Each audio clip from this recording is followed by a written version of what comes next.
Last class में हमने पढ़ लिया कि इशू फ्रेम कैसे होता है।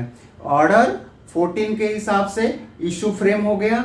इशू फ्रेम होने के बाद इशू फ्रेम में हमने देख लिया, जस्ट रिकल कर देंगे। जज क्या करेंगे, डॉक्यूमेंट वेरिफिकेशन करेंगे प्लेन और डॉक्यूमेंट के साथ साथ। अगर वो 2-3 सवाल करते हैं, whether the case is prima facie, वो यस और नो करेंगे। वेदर दिस केस में रिक्वायर्ड ए जजमेंट और ऑर्डर, यस और नो करेंगे। फिर whether this case seeks relief, वो यस और नो करेंगे। तो इसी तरह 2-4 क्वेश्चन लेके इशू फ्रेम हो जाता है। इशू फ्रेम हो गया ऑर्डर 14 में। अभी ऑर्डर 15 पढ़ेंगे। ऑर्डर 15 में क्या होता है, of a CPC disposal of the suit at first hearing. Order 15 पढ़ेंगे हम।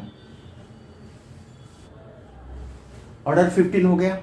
ऑर्डर 15 में क्या बोलता है, disposal of suit in the first hearing.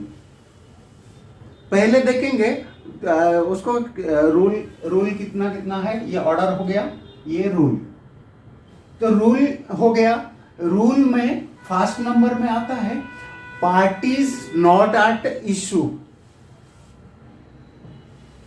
First हो गया पार्टीज नॉट एट इशू। कोई भी पार्टी, दोनों पार्टी में जो कि प्लेंटिफ और डिपेंडेंट, दोनों पार्टी में अगर कोई भी डिपेंडेंट के ऊपर इशू फ्रेम करना जायज नहीं समझते हैं जज, तो इसी उधर ही एक ही हियरिंग में डिस्पोज ऑफ कर सकते हैं। उसके बाद डिफेंडेंट कितना भी रहते हैं, डिफेंडेंट जो सपोज प्रॉपर्टी में सूट फाइल करते हैं पोजीशन के लिए, तो सारे लीगल हायर को पार्टी बनाना पड़ता है। उसमें one or several defendant not at issue, one or several defendant not at issue. उसमें सपोज बहुत सारे डिफेंडेंट लिए हैं, उसमें से कुछ डिफेंडेंट या तो एक ही डिफेंडेंट, वो इशू उनके ऊपर फ्रेम होना नहीं चाहिए, ऐसा जज को लगता है। इन दैट केस एक ही हियरिंग में डिस्पोज ऑफ हो सकता है। थर्ड पॉइंट में क्या है, parties at issue. Issue frame हो चुका है ऑर्डर 14 के तहत, और ये जो डिपेंडेंट है सबके ऊपर इशू फ्रेम हो गया है। Issue has been framed against the dependent, but जो प्रिसाइडिंग ऑफिसर जज को लगता है कि ये जो इशू फ्रेम हुआ है, फर्दर एविडेंस और आर्ग्यूमेंट की जरूरत नहीं है। इन दैट केस जज can pronounce the judgment in the first hearing, after first hearing itself. तो ये केस में फर्स्ट हियरिंग में डिस्पोजल हो सकता है। अंडरस्टूड? Thank you. फोर्थ हो गया failure to produce evidence. Okay, ये 4 मेन रूल है। Failure to produce a default disposal हो जाता है, ये इसी कैटेगरी में आता है। Failure to produce evidence, suppose issue frame हो गया, बोथ साइड कोई भी एविडेंस फाइल नहीं कर रहा है, इन दैट केस तो इसी कैटेगरी में बैठेगा।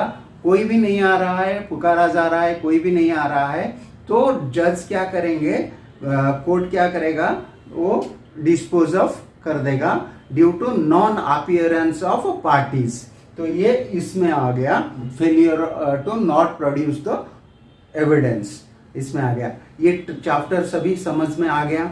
ऑर्डर 15 का पूरा समझ में आ गया कि डाउट है इसमें पूछो। 4 रूल है बस, ये छोटा सा चैप्टर है, इसमें से ऑर्डर 15 का रूल टोटल 4 है। तो इसमें समझ में आया कि नहीं आया बताइए, क्या डाउट है अभी का अभी पूछिए। वन और सेवरल, जैसे कि हमने देखा कोई भी प्रॉपर्टी सूट होता है तो लीगल हेयर्स को पार्टी बनाते हैं। उसमें से पता चला कि वो आज पर द लॉ और फैक्ट ये कोई पार्टी नहीं बनना चाहिए, तो इधर ही उनको एक डिस्पोजल उनको डिलीट कर देंगे जज यहाँ पे कि उनके खिलाफ प्रोसीडिंग नहीं होगा, लेकिन बाकियों के खिलाफ प्रोसीडिंग होगा। तो इसमें इसलिए several one or several defendant not at issue जब रहेगा तो उनको रिमूव करके आगे बढ़ जाएंगे। समझा? Any other doubts?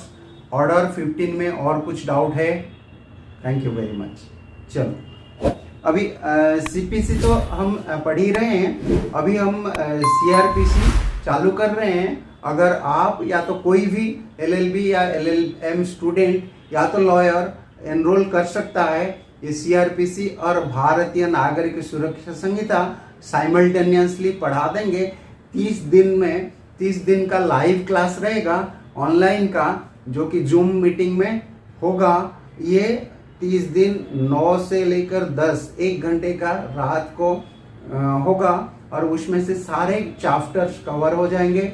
Question answer दिया जाएगा आपको, एमसीक्यू असाइनमेंट दिया जाएगा और आपको नोट्स भी दे दिया जाएगा। इसका नोट्स भी मिल जाएगा, टेक्निकल वर्डिंग, और ये जो है ये आपको समझने के लिए जनरल वर्डिंग यूज किया। इसका जो टेक्निकल वर्डिंग नोट में दे दिया जाएगा। इसका जो डाउट रहेगा आप नेक्स्ट क्लास में पूछ लेना, ताकि आपका पूरा ये चैप्टर का डाउट क्लियर हो जाएगा।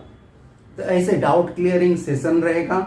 अभी उसके बाद आपको जो भी टेक्निक है आपको बता दिया जाएगा मेमोराइज करने के लिए, प्रोविजन या तो प्रैक्टिस करने के लिए। तो ये सारे बेनिफिट्स आपको मिल जाएगा। अगर आप इंटरेस्टेड है अभी एनरोल करिए। Will see you at class. Thank you very much.